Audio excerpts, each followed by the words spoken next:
அல்ஹம்துலில்லாஹ் அஷ்ஹது அல்லா இலாஹா இல்லல்லாஹ் வஹ்தஹு லா ஷரீக லஹ். எல்லா புகழும் அல்லாஹ் ஒருவருக்கு மாத்திரமே. அந்த ஒரு அல்லாஹ்வை தவிர இணை தெய்வங்கள் இல்லை என்று சாட்சி கூறியவனாக ஆரம்பிச்சுகிறேன். நன்னெறிமிக்க என் அடியார்களால் பூமியானது வாரிசுரிமை கொள்ளப்பட வேண்டும் என சங்கீதத்திலும் அவ்வாறே மற்ற வேதங்களிலும் நாம் விதித்துள்ளோம். வழிபாடு செய்பவர்களாக இருக்கும் மக்களுக்கு இது ஒரு பிரகடனமாகும். இன்னைக்கு நாம இன்ஷா அல்லாஹ் அல்லாஹ் சோதனை பத்தி நமக்கு குர்ஆன்ல சொல்லிருக்கக்கூடிய விஷயங்களை பார்க்கலாம் இன்ஷா அல்லாஹ். கடந்த காலத்தில் ஆதமை நாம் சோதித்தோம், ஆனால் அவர் மறந்து விட்டார். அல்லாஹ் இப்படிதான் சொல்றாங்க, கடந்த காலத்தில் ஆதமை நாம் சோதித்தோம், அவர் மறந்து விட்டார், மேலும் அவரை நாம் உறுதியற்றவராக கண்டோம் அப்படின்னு சொல்லி காட்டுறாங்க. சோதனையை பத்தி சொல்லும் போது அந்த மாதிரி நாம இல்லாம இருக்கணுங்கிறதுக்காகத்தான் இதை நம்ம அல்லாஹ் நம்மளை படிக்க வச்சிருக்கிறாரு. குறிப்பிட்ட கட்டளைகள் மூலம் ஆபிரகாமை சோதித்தோம், அவர் அதை நிறைவேற்றினார், இமாமாக நியமித்தோம். வெறும் ஆதம் இப்ராஹிம் மட்டும் இல்ல, அதாவது மூசா நபிகிட்ட கூட மகன்களை கொன்று மகள்களை விட்டு விட்டது ஒரு கடினமான சோதனை அல்லாஹ் குறிப்பிட்டு சொல்றாங்க. மூசா சென்ற பின்னர் அந்த சமூகத்தினரை அல்லாஹ் சோதனையில் ஆழ்த்தினார், சமாரியன் வழிதவர செய்தான். ஏராளமான பல சான்றுகள் மூசாவுக்கு கொடுக்கப்பட்டது பெரிய சோதனை அப்படின்னு குர்ஆன் நமக்கு சொல்லி காட்டு. ஏராளமான பல சான்றுகள். தாவூது படைகளுக்கு எல்லாம் ஒரு சோதனை ஆக்குறாங்க. அந்த குர்ஆன் நான் சொல்றதெல்லாம் குர்ஆன் தொடர்ந்து படிச்சுட்டே இருந்தா சொல்றது அப்படியே உங்களுக்கு இந்த இடத்துல வருதுங்கிறது ஞாபகத்துக்கு வரும். அந்த ஆற்றை கடக்கும் போது ஒரு சோதனை ஆக்கினேன் எல்லாம் சொல்றாங்க. ஏராளமான பொருள் வளங்களை சுலைமானுக்கு கொடுத்து சோதனையில் ஆழ்த்து.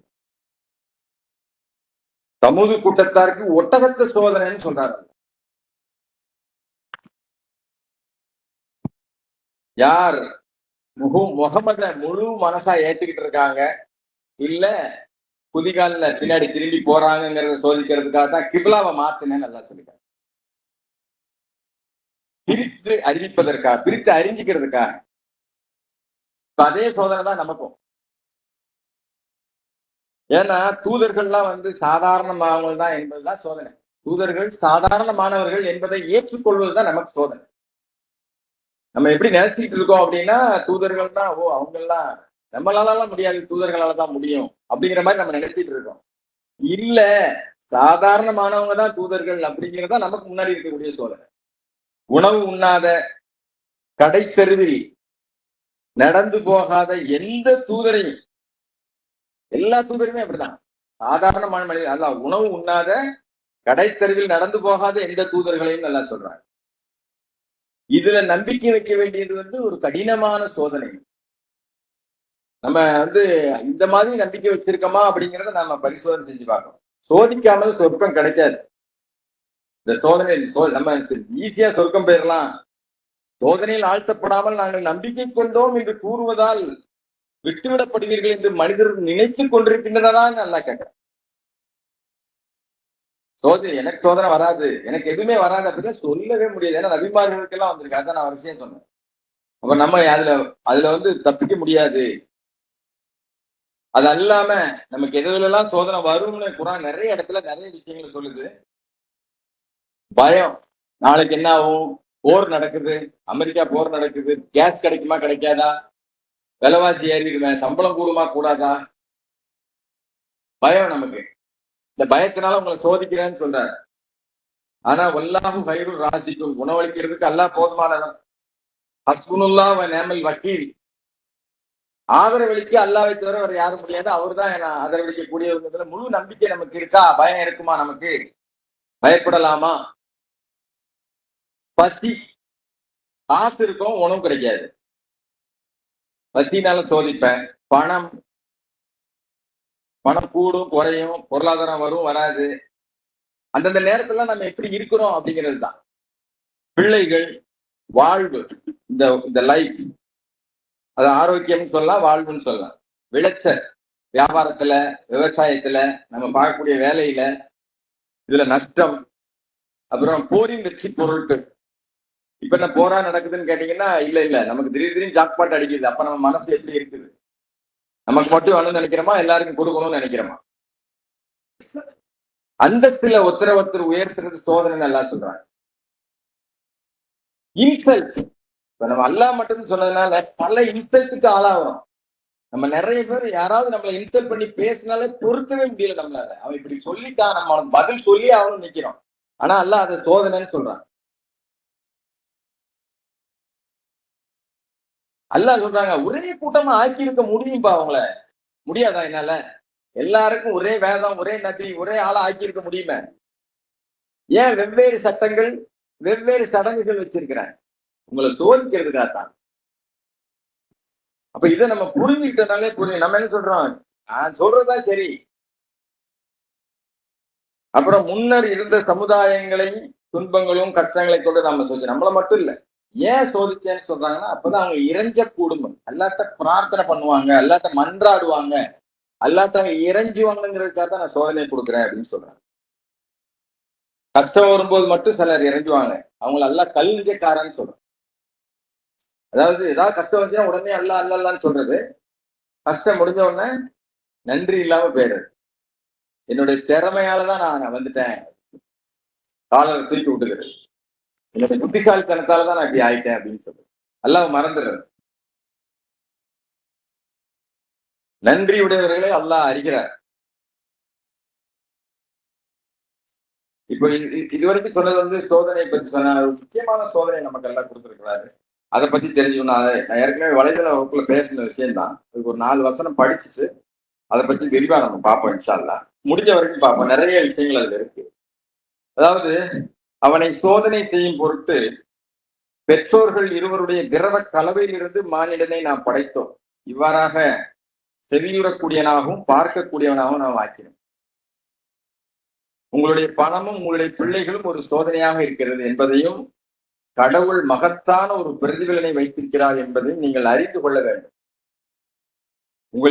உங்களின் பணமும் பிள்ளைகளும் ஒரு சோதனையாகும், மேலும் மகத்தான ஒரு பிரதிபலனை கடவுள் வசம் உள்ளது. இந்த 3 வசனத்தையும் எடுத்துட்டாலே இது ஒரு விஷயம் புரியுது. என்னன்னா, பிள்ளைங்களை வளர்க்கறது ஒரு சோதனை, பெரிய சவால். பணம் கொடுத்திருக்கிறது இருக்கு, பணம் இருந்தாலும் இல்லாட்டாலும் பிள்ளைகள் வளர்ப்பு, பேரண்டிங், பெற்றோர் அப்படிங்கிறது ஒரு சவால். ஏன்னா நம்ம பாக்குறோம், பிள்ளை பேச்சு கேட்க மாட்டேங்குது. நிறைய பிள்ளைங்கள்ட்ட அத்தா பேசுனா அம்மா பேசுறது இல்லை, அம்மா பேசுனா அத்தா பேசுறது இல்லை, அவங்களுக்குள்ள பேசுறது இல்லை, சொன்ன பேச்சு கேட்கறது இல்லை. எந்த தாய் தகப்பனும் தன்னுடைய பிள்ளைகளுக்கு பாதகம் நினைப்பாங்களா அப்படின்னு எந்த பிள்ளையும் யோசிக்கிறது இல்லை. ஏன்னா நம்ம சொல்லிடுவோம். எந்த பிள்ளையுமே, எந்த பெற்றோராவது தன்னுடைய குழந்தைகளுக்கு கெட்டது நினைப்பாங்களா? ஆனா என்ன சொல்லுது? உனக்கு தெரியாது. அந்த பிள்ளைங்க என்ன சொல்லுது? உனக்கு தெரியாது, நீ இல்லிட்ரேட், நாங்க தான் படிச்சிருக்கோம், நான் சொல்றதை கேளு அப்படின்னு சொல்லுது. சின்ன பிள்ளைங்க கூட சொல்ல ஆரம்பிச்சிச்சு. நான் என்ன சொல்ல வரேன்னா, குழந்தைகளை வளர்க்கறது 2 பேருக்கும் பொறுப்பு இருக்கு.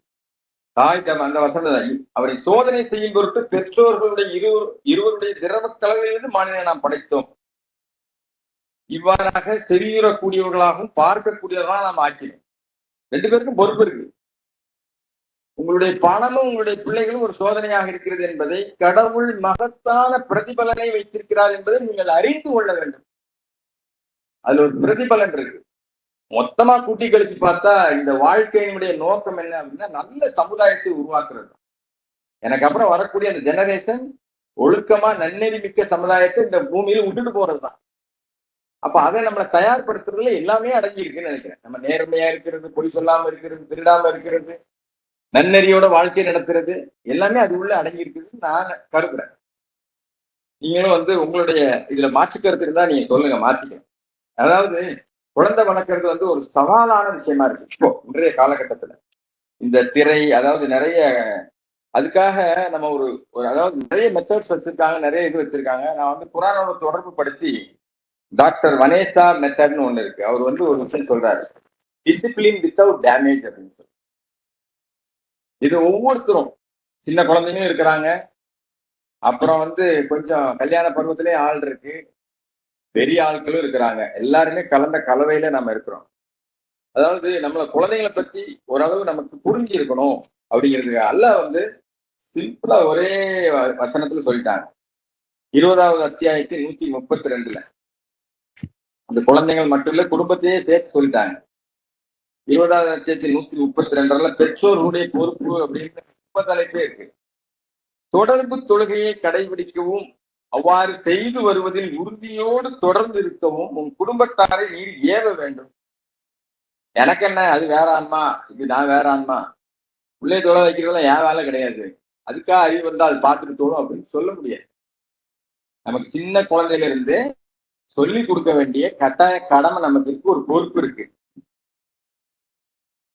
உம்மிடம் எந்த வாழ்வாதாரத்தையும் நான் கேட்கவில்லை, நாம் தான் உங்களுக்கு வழங்குகின்றோம், இறுதி வெற்றி கழிப்பு நன்னறியாளர்களுக்கே உரியது. அந்த 3 வசனத்தோட இந்த வசனத்தையும் சேர்த்து பார்த்தோம்னு வைங்களேன், நம்ம வந்து தெளிவா புரிஞ்சுக்கலாம். அதாவது அவருக்கு வந்து சில மெத்தட்ஸ் வந்து சொல்லித்தரார். டிசிப்ளின், அதாவது குழந்தைகளை வளர்ப்பது என்பது மனுஷ வாழ்வுல மிக ஒரு அழகான சவாலான ஒரு பயணம். குழந்தைகளுக்கு ஒழுக்கம் கற்பிக்கும் போது பெரும்பாலான பெற்றோர்கள் ஒரு குழப்ப நிலையில தான் இருக்கிறாங்க. ஒரு புறம் குழந்தைகளை நல்வழிப்படுத்தணும், இன்னொரு புறம் அவங்க மனசையும் புண்படுத்தக்கூடாது. ஆனா அப்படி நடக்குதான்னு இப்ப நம்ம பார்த்தோம் அப்படின்னா நடக்கிறது இல்லை. நல்வழிப்படுத்தணுங்கிறத மட்டும்தான் குறிக்கோளா வச்சிருக்குமே தவிர அவங்க மனசு புண்படாம இருக்கா, உள்ளுக்குள்ள இன்டர்னலா அவங்கள ஊண்டாவறாங்களா இல்லையாங்கிறத நம்ம கருதவே இல்லை. அதுதான் இந்த ஆராய்ச்சி சொல்லுது. அதாவது இப்ப நம்மகிட்ட நடிக்கலாம், நம்ம பேச்ச கேட்கிற மாதிரி, ஆனா பின்னாடி இப்ப ஏன் நிறைய அனாதை இல்லங்கள் இருக்கு, முதியோர் இல்லங்கள் இருக்குன்னு காரணம் என்னன்னா வளர்ப்பு தான். நிறைய சொல்றாங்க எல்லா இடத்துலயும், எங்க சிலர் வந்து ரொம்ப பெருமையா சொல்றாங்க, நிறைய முதியோர் இல்லங்களுக்கு போறேன் ஆனா எங்கேயுமே முஸ்லீமை பார்க்க முடியாதுன்னு சொல்லுவாங்க. அது ரொம்ப கொஞ்சம் நம்ம கொஞ்சம் பெருமையா இருக்கு, கொஞ்சம் சந்தோஷப்பட வைக்குது. ஆனா அது மாறிடக்கூடாது. இப்ப போற போக்கு இப்படி சரியில்லை. அதனாலதான் இது வந்து நம்ம பிள்ளைங்களுக்கு சொல்லிக் கொடுக்கணும், நமக்கு நாமே சுய பரிசோதனை, அதாவது நமக்கு நாமே ஒரு நினைவூட்டிக்கணும் அப்படின்னு சொல்றதுக்காக. அதனால அவர்களின் மனதை புண்படுத்தக்கூடாது. இந்த நுட்பமான சமநிலையை அடைவது, இந்த நேர்மைத்தன்மை எப்படி அடையலாம் அப்படிங்கிறதுக்கு தான். பாரம்பரியமா ஒழுக்கம்னா என்ன நம்ம நினைச்சிட்டு இருக்கோம் அப்படின்னா கண்டிப்பு, கட்டுப்பாடு அப்படின்னு தான் நம்ம நினைச்சிட்டு இருக்கோம். ஆனா இந்த டாக்டர் வந்து கொஞ்சம் வித்தியாசமா சொல்லித்தராரு. இவருடைய ஆராய்ச்சி கொஞ்சம் வித்தியாசமா சொல்லித்தராரு. வேறு விதமாக வரையறுக்கிறார். அவருடைய கருத்துப்படி ஒழுக்கம்னா கற்பித்தல் அப்படின்னு சொல்றாரு, எஜுகேட் பண்றது. குழந்தைகளுக்கு வாழ்க்கைக்கான திறனை கற்றுக் கொடுக்கிறது, அவர்களுடைய வழி நடத்துவது மற்றும் அவர்களுடைய உள்ளார்ந்த நிலைய குணங்களை, அவங்க உள்ளுக்குள்ள நிறைய விஷயம் இருக்கு, அதை வெளியில கொண்டு வர்றதுக்கான ஒரு வாய்ப்பை ஏற்படுத்துறது. அதுக்குதான் அல்லாஹ் சொல்லிட்டாங்க, நீ வந்து ஏன் தொழணும்னு நம்ம சொல்லிட்டோம்னு வைங்களேன், நமக்கு முதல்ல புரிஞ்சு நம்ம சொல்லிட்டோம்னா, நம்ம கூட சேர்ந்து தொழ ஆரம்பிச்சுச்சுன்னா, பழக்கப்படுத்திட்டோம்னா, சில பிள்ளைங்களாம் பார்க்க சின்ன வயசுலயே அத்தா அம்மா கூட சேர்ந்து தொழுகிறது, அது இவங்க தொழும்போது சேர்ந்து தொழுது அப்படியே பழக்கமாயிடுச்சு. நிறைய பேர் அந்த மாதிரி பழக்கமாயிதான் இப்பவும் 5 நேரம் தொழக்கூடியவங்களா இருப்போம். அதனால அது சின்னதுல இருந்தே நம்ம கொண்டு வரணும். ஒழுக்கம்னா நம்ம என்ன நினைச்சிட்டு இருக்கோம், ஒழுக்கப்படுத்துறதுன்னு என்ன நினைச்சிட்டு இருக்கோம், அடிக்கிறது, இல்ல கத்துறது, இல்ல தனிமைப்படுத்துறது, இல்ல அவங்களுக்கு நான் போன் வாங்கி தர மாட்டேன், பைக்கை பிடிக்கிடுவேன், புரியுதா, இல்ல போனை உடைச்சிருவேன் அப்படின்னு சொல்லிட்டு எதையாவது ஒண்ண வந்து செய்யறது, அச்சுறுத்துறது, இல்ல பல பேருக்கு முன்னாடி அவமானப்படுத்துறது. இது எல்லாம் அவங்களுக்கு எந்த மாதிரியான மூளையில பாதிப்பை ஏற்படுத்துது அப்படின்னு நம்ம கொஞ்சம் தெரிஞ்சுக்கிட்டோம்னா இதெல்லாம் செய்ய மாட்டோம். அதாவது அவங்க நம்ம கூட வந்திருக்கக்கூடிய ஒரு சக பயணி, அவ்வளவுதான். நம்ம அண்டர்ஸ்டாண்டிங் தான். எல்லாம் நமக்கு ஒரு பொறுப்பு கொடுத்துருக்காங்க, இந்த குழந்தைய வளர்க்கறது ஒரு பொறுப்புப்பா அப்படின்னு சொல்லி அப்படி அண்டர்ஸ்டாண்ட் பண்ணும். அதாவது குழந்தைய வளர்க்கறதுக்கு ஒரு வயது வாரியான அணுகுமுறை இருக்கு. அதுக்கப்புறம் நான் அந்த அடிக்கிறதுனால, கத்துறதுனால, தனிமைப்படுத்துறதுனால என்ன மாதிரியான பாதிப்பு ஏற்படுது, அது பின்ன மாதிரி என்ன மாதிரி விளைவுகளை ஏற்படுத்துதுன்னு சொல்றாரு. அதை நம்ம பார்க்கலாம் இன்ஷா அல்லாஹ். அதாவது 2 வயசு வரைக்கும் மூளை வந்து வேகமா வளருமா, அதுக்கு தன்னடக்கமே இருக்காதா. 2 வயசு வரைக்கும் அதை வந்து நம்ம குடிச்சுதான் வைக்கணும். வீட்டுக்கு இந்த மாதிரி இருந்துச்சுன்னா ஒரு அடை போட்டு வைக்கணும், இங்கே ஒரு ஆள் பார்த்துக்கிட்டே இருக்கணும் 2 வயசு வரைக்கும். அவர்களின் தேவை வந்து உடனடியா வேணும். சாப்பாடு வேணும் உடனே அழுதுரும் அது. அப்ப அதுக்கு நம்ம என்ன பண்ணணும்னா உடனடியா ரெஸ்பாண்ட் பண்ணணும் 2 வயசு வரைக்கும். ஒரு பாதுகாப்பான சூழ்நிலை உணர்த்தணும், சில வழக்கங்களை கற்றுக் கொடுக்கும் 2 வயசு வரைக்கும். நம்மள நண்பர் ஒருத்தர் இருக்காரு, அவரு கருவில் இருக்கும் போதே கற்றுக் கொடுத்து, இப்ப கூட நீங்க லைன்ல பார்க்கலாம்.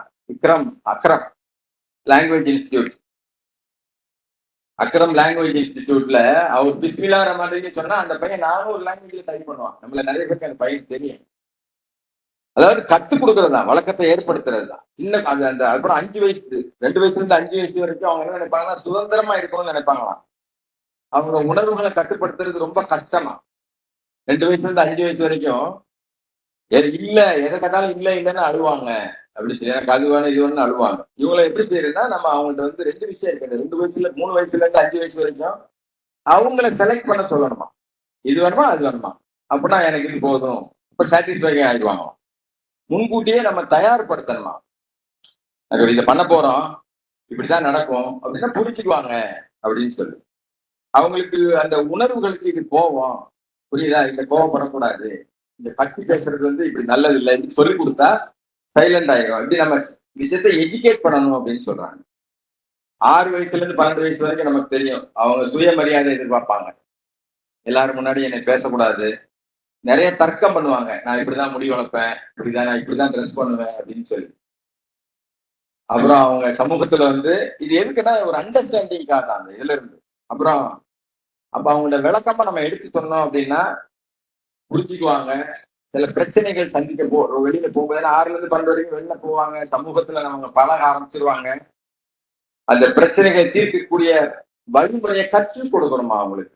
அப்புறம் பொறுப்பு கொடுக்கணுமா. வீட்டை இது நீ சுத்தமா வச்சுக்கிறது உன் பொறுப்பு, செல்ஃப சுத்தமா வச்சுக்கோ, வீட்டை சுத்தமா வச்சுக்கோ, வீட்டுக்கு யாராவது விருந்தாளி இருந்தாலும் அவங்களை நீ கவனிச்சுக்கோ, அவங்களுக்கு என்ன வேணும்னு கேளு அப்படின்னு நம்ம ஒரு பொறுப்பு கொடுத்தோம் அப்படின்னா அவங்க வந்து பொறுப்பா குடும்ப விவகாரங்கள்ல அவங்களை ஈடுபடுத்தணும். 12 வயசுலயே இப்படிதான் இருக்கு, இப்படிதான் வருமானம், இதுதான் செலவு பண்றோம், இப்படிதான் இருக்கு அப்படின்னா தேவை. எனக்கு ஐபோன் வாங்கிட்டான்னு இப்ப அழமாட்டாங்க, அவங்களுக்கு தெரியும் இல்லையா, அதனால சொல்றேன். அப்ப 13ல இருந்து 18 வரைக்கும் அவங்க அடையாளத்தை தேடுவாங்க, அவங்க சுதந்திரமா இருக்கணும்னு நினைப்பாங்க, சக நண்பர்களுக்கு முக்கியத்துவம் கொடுப்பாங்க. அப்ப அவங்கள நம்ம எப்படி நடத்தணும் அப்படின்னா மரியாதையோட நடத்தணும். அவங்க சொல்றதை கேட்க நாம கற்றுக்கொள்ள வேண்டுமா. முதல்ல ஒரு நெகிழ்வுத்தன்மையோட நடக்கணும், நம்பிக்கையை வளர்க்கணும். அவங்கள்ட்ட அவங்க உள்ளத்துல நம்பிக்கையை வளர்த்துட்டே இருக்கணும். இதெல்லாம் பண்ணாதான், இப்படிலாம் நம்ம தெரிஞ்சு வச்சிருந்தா தான் இது எங்க போய்ங்க தெரியுறது, இது எப்படிங்க சொல்றது. அதான் அல்ல சொல்றாருல்ல, நீங்க வந்து உங்களுடைய பணமும் உங்களுடைய பிள்ளைகளும் ஒரு சோதனையா இருக்கு, சோதனையிலிருந்து எப்படி பாஸ் வருது படிச்சு பாஸ் பண்ணணும். கடவுள் மகத்தான ஒரு பிரதிபலனை வச்சிருக்கிறார் என்பதையும் நீங்கள் அறிந்து கொள்ள வேண்டும். அதாவது நம்ம என்ன பண்றோம், பாதி பேரு புள்ள செய்யற தப்ப தாய் வந்து தகப்பனுக்கு தெரியாம மறைச்சிடுறாங்க, தகப்ப மத்தவங்களுக்கு தெரியாம மறைச்சிடுறாரு. அதாவது பலவீனத்தை மறைச்சிடணும். அதனால என்ன ஆகுது, ஒரு பிள்ளை தப்பு பண்ணுதுன்னா என்ன செய்யணும் அதை அவர் அழகா நல்லா சொல்லித்தராரு. அதாவது நம்ம அடிக்கிறது, அதாவது 3 விதமான இந்த வளர்ச்சி நடக்குது 18 வயசு வரைக்கும். மூளை தண்டுல வந்து உயிர் வாழ்வதற்கான அடிப்படை செயல்பாடுகள் வந்து இந்த மூளை தண்டுல தான் நடக்குது, பிரெயின்ல தான் நடக்குது. அங்க என்னென்னலாம் பதியுதோ அதெல்லாம் பின்னாடி ரிஃப்ளெக்ட் ஆகுது. அப்புறம் லிம்பாட்டிக் அமைப்பு, இப்படி அவர் சொல்றாரு. இப்ப இவங்களை பண்ணணும் அப்படின்னா என்ன பண்ணுன்னா பாசக்கடல் கோட்பாடுன்னு ஒரு கோட்பாட்டை அவர் இன்ட்ரடியூஸ் பண்ணாரு. அன்பாகும், அதாவது நீங்க வந்து அன்போட மட்டும்தான் நீங்க பிள்ளைகளை வளர்த்தா மட்டுமே தான் நீங்க சொல்றதெல்லாம் கேட்பாங்க. ஏன் இது முக்கியமான பாரம்பரிய ஒழுக்க முறைகள்னால நம்ம அடிக்கிறதுனால என்ன ஆகுதுன்னா அப்படின்னா குழந்தைகளுக்கு வன்முறையை நம்ம கத்துக் கொடுக்கணும். அடிக்கிறதுனால, குழந்தைய அடிக்கிறதுனால 5ல விளையாது 50ல விளையாது, அடிச்சு வளர்க்காதக்குள்ள நிறைய பழமொழி இருக்கும். ஆனா இதுக்கு பின்னாடி உள்ள ஒரு விஷயத்தை நம்ம பார்க்கணுங்கிறது தான். குழந்தைகளுக்கு வன்முறை, அது அவங்களுக்கு சின்ன பிள்ளைங்க நம்ம அடிக்கும் போது என்ன ஆகுனா அதனாலதான் நிறைய பிள்ளைங்க மற்ற பாக்குற பிள்ளைங்கலாம் கடிக்கவும் அடிக்கவும் செய்யும். அதை நீங்க ஸ்டாப் பண்ண முடியாது. நிறைய பிள்ளைங்க பாருங்க, யாரை பார்த்தாலும் அடிக்கும், மற்ற புதுசா எந்த பிள்ளைங்களை பார்த்தாலும் அடிக்கும் இல்ல கடிக்கும். அப்ப பெற்றோர்கள் குழந்தை உறவு அது பாதிக்குது. ஓ உண்மையை சொன்னா அடிப்பாயன், அதனால இவங்க உண்மையை சொல்லக்கூடாதுன்னு அப்பயே போய் சொல்ல கத்துக்கிட்டு இல்லையே அப்படி, அதாவது இல்லைன்னு சொல்ல 5 வயசுல அப்படின்னு சொன்ன பாருங்க. அப்புறம் ஒரு பயத்தை உருவாக்குது, மரியாதையே இல்லை, பயந்து போய் சரின்னு இருக்காங்க, மரியாதையா சரின்னு சொல்லல, ஒரு ரெஸ்பெக்டோட சரின்னு சொல்லல பிள்ளைங்க நம்ம சொல்றதுக்கு, அடிச்சு வளர்த்தா. அப்புறம் மூளை வளர்ச்சி அது பாதிக்குதான் அடிக்கிறதுனால. மன அழுத்த ஹார்மோன்களை அதிகரிக்கிறது. அதனாலதான் இப்ப முந்தியெல்லாம் நமக்கு மன அழுத்தம்னா என்னன்னே தெரியாது நம்ம சின்ன வயசுல. ஆனா இப்ப சின்ன பிள்ளைக்கு சொல்லுது எனக்கு ரொம்ப ஸ்ட்ரெஸ்ஸா இருக்கு, நான் கொஞ்சம் ஃப்ரீயா இருக்கணும், கொஞ்சம் பாட்டு. அதனால இதெல்லாம் ஏன்னா எல்லோரும் பெற்றோராக போறோம், பெற்றோர்களா இருக்கிறோம். அடுத்த ஜெனரேஷனை உருவாக்க வேண்டிய பொறுப்பு நம்ம கையில இருக்கு. குரானை கவர் டு கவர் அண்டர்ஸ்டாண்டிங் பண்ணி இதை வந்து ஜெனரேஷன் டு ஜெனரேஷன் பாஸ் பண்ண வேண்டிய ஒரு பொறுப்பு நம்மள்ட்ட இருக்கு. அப்ப அதை பாஸ் பண்ண வேண்டிய பொறுப்பை எப்படி கொண்டு போய் சேர்க்க முடியும்? குரான்ல இருந்து தான் கொண்டு போய் சேர்க்கணும். அதுக்கான புரிந்து கொள்ளுதல் தான் இது. சிலர் வந்து அடிக்கிறதோட மட்டும் இல்ல, இனிமே அந்த பேசவே பேசாதவங்க மூஞ்சிலே முடிக்காத வீட்டுக்குள்ள ஒரே வீட்டுக்குள்ளதான் இருப்பாங்க, ஒரு வருஷம் இருக்கும் பேசி. அப்போ அப்படின்னா என்ன அர்த்தம்? நீ தவறு செஞ்சா நான் உன்னை விட்டுருவேன் அப்படின்னு அர்த்தம். அந்த செய்திய அந்த பிள்ளைங்களுக்கு சொல்லி கொடுத்துரு, தவறு பண்ணா அவ்வளவுதான் அப்படின்னு சொல்லி. குழந்தைக்கு ஒரு பாதுகாப்பு இல்லாத தன்மை உருவாகுது. அன்பு வந்து நிபந்தனைக்கு உட்பட்டது. நீ படிச்சாதான் உன்னும் அன்பா இருப்ப, நீ படிச்சாதான் இதை வாங்கி தருவேன், நீ படிச்சாதான் நீ சொல்றதை கேட்பேன் அப்படிங்கிற மாதிரி எல்லாம் ஒரு எண்ணத்தை அவங்க மனசுல உருவாக்கி. அதனால உண்மையான பிரச்சனைகளை தீர்க்க அது உதவுறதே இல்லை. அதனால இன்ஷால்லா நம்ம வந்து நம்மளுடைய ஆதி பாவத்திற்காக பாவம் பண்ணிட்டு கேட்டு சேதம் இல்லாதமா எப்படி ஒழுக்கத்தை வரக்கலாம் அப்படின்னு பார்க்கலாம் இன்ஷால்லா. தூக்குகிறது அல்ஹம்துலில்லாஹ் அஷ்ஹது அல்லா இலாஹ இல்லல்லாஹ் வஹ்தஹு லா ஷரீக லஹ்.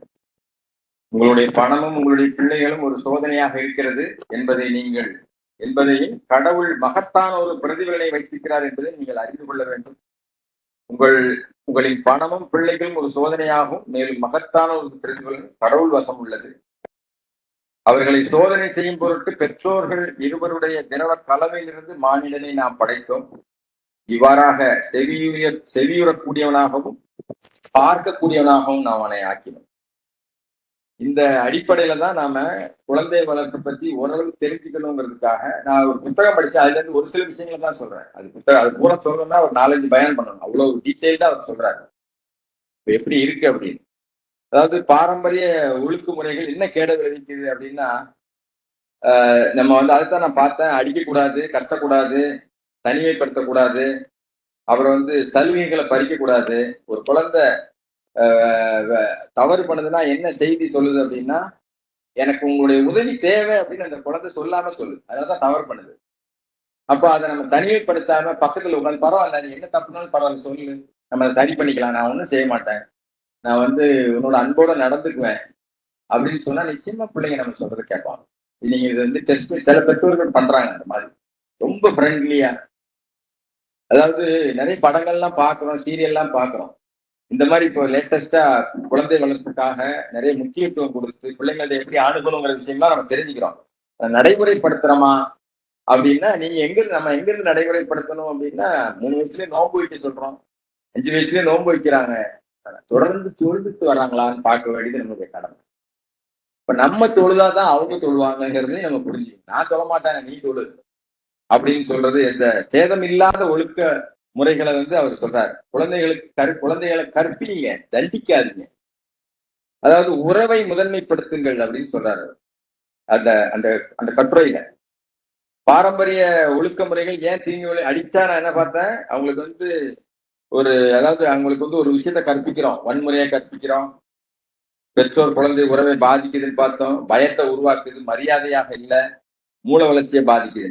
தனிமைப்படுத்துறதுனால குழந்தை பாதுகாப்பு உணர்வு குறையுது, நமக்கு யாருமே சப்போர்ட் பண்ண மாட்டேன்றாங்கப்பா அப்படின்னு சொல்லி. அல்ல 22:15 சொல்றாங்க, உங்களுக்கு யாருமே சப்போர்ட் பண்ணலாம், அல்லாவின் பக்கம் முஸ்லிம் திரும்புங்கள் அப்படின்னு சொல்லி. அந்த நிலைமை பிள்ளைங்களுக்கு வந்து வந்துடக்கூடாது, நம்ம வந்து சப்போர்ட்டிவா இருக்கும். அப்புறம் அந்த சலுகைகளை பறிச்சாங்க குழந்தை வந்து கோப மனநிலை வளர்ந்துகிட்டே இருக்கு. அவங்களுக்குள்ள சலுகைகளை நம்ம பறிச்சாலும் பேசாம இருக்கிறது, சில உணவு வகைகள் அவங்க கொடுக்காம இருக்கிறது, அவங்கள்ட்ட மற்றவங்க பேசாதன்னு கட்டுப்பாடு போடுறது, அவங்கள கண்காணிங்கன்னு சொல்றது, இப்படி நிறைய விஷயங்கள் இப்ப அடிக்கிட்டே போலாம். அதிகார சண்டை உருவாகுது, பெற்றோர் குழந்தை உறவு அது பாதிக்குது. இப்ப இது இல்லாம பண்ணணும்னா என்ன பண்ணலாம் அப்படின்னா, எல்லா ஒழுக்க முறைகளுக்கும் அடித்தளம் உறவு தான். வலுவான அன்பான உறவு இருந்தாலே அது அவங்க என்ன செஞ்சாலும் இந்த ரிலேஷன்ஷிப் பாதிக்காது எந்த விதத்திலையும் அப்படிங்கறத அவங்களை நம்ம புரிய வச்சுட்டோம் அப்படின்னு சொன்னா எல்லா விஷயத்தையும் ஓப்பனா சொல்லிடுவாங்க. வெளியில இப்ப நம்ம பாதி விஷயத்த பிள்ளைங்க நம்ம சொல்றது ஏன்னா நம்ம அதுக்கான டைம் கொடுக்கறது இல்லை. அதுக்கு கொஞ்சம் வளர்ச்சி வந்துச்சா அதுக்கு எல்லாம் தெரியும், அதுவே கத்துக்கணும் அப்படின்னு சொல்லிடும்.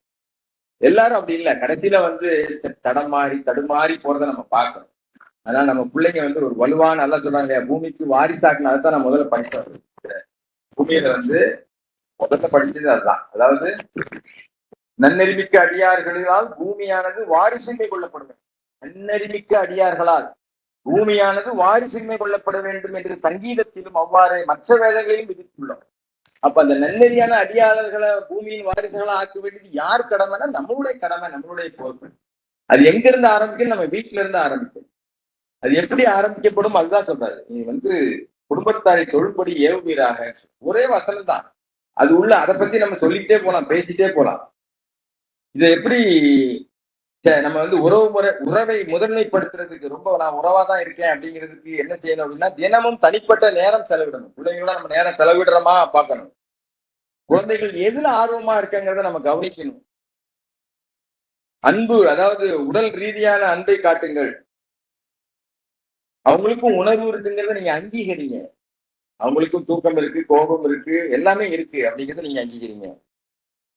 நடத்தையின் பின்னால் உள்ளது. ஒரு குழந்தை வந்து கெட்ட நடத்தை என்ற செய்தி என்ன செய்தி சொல்லுதுன்னா, எனக்கு உதவி தேவை, நான் களைப்பா இருக்கிறேன், எனக்கு பசியா இருக்கு, எனக்கு கவனம் தேவை, என்னால என்னுடைய உணர்வுகளை கையாள முடியவில்லை அப்படிங்கிற விஷயத்துக்கு தான் அது நான் தவறு பண்றேங்கிற மாதிரி தவறு பண்ணிட்டு நமக்கு சொல்லுது. தவறு பண்ணா ஏன் பண்ண நம்ம திருப்பி கேட்கிறோம். நம்ம தான் புரிஞ்சுக்கணும் ஏன் குழந்தை தவறு பண்ணுது, பொய் சொல்லுது, இல்ல ஏதோ ஒண்ணு தவறான விஷயங்களை பண்ணிட்டு வருது. ஓ, அப்ப இவங்களுக்கு அட்டென்ஷன் கூடுதலா தேவைங்கிற செய்தியை தான் நமக்கு சொல்லுது. அதைத்தான் நம்ம புரிஞ்சுக்கணும்.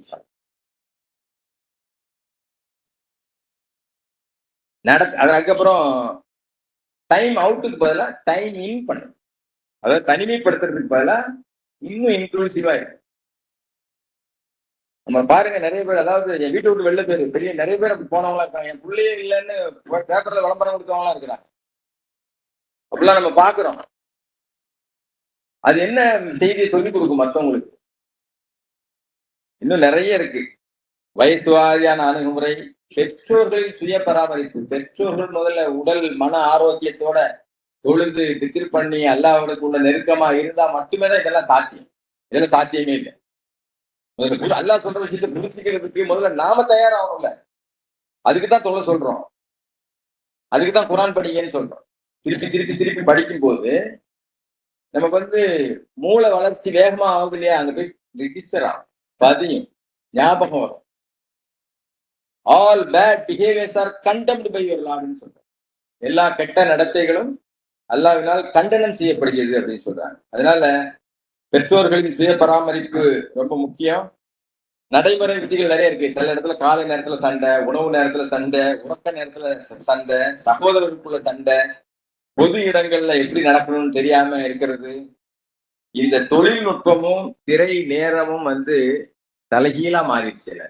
எந்த பிள்ளைனாலும் எப்ப பார்த்தாலும் போனதான் பாரு.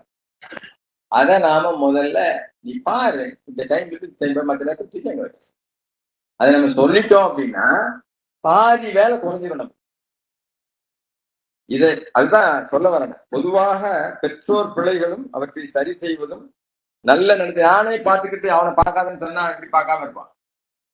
இப்ப நீதான் மேட்டர், நீங்க மட்டும் பாக்குறீங்க, நான் பார்க்க கூடாதா அப்படின்னு கேட்கறாங்க. எல்லா பிள்ளைங்களும் டைரக்டா கேட்குது. அதனால இதை நம்ம சரிப்படுத்தணும், சீர்படுத்தணும். அதாவது நல்ல நடத்தையை ஊக்குவிக்கிறது, கடினமான சூழ்நிலைகளை எப்படி கையாளுவது, இக்கட்டான சூழ்நிலை எப்படி கையாளுவது, இதெல்லாம் அவங்க நம்ம சொல்லிக்கணும்.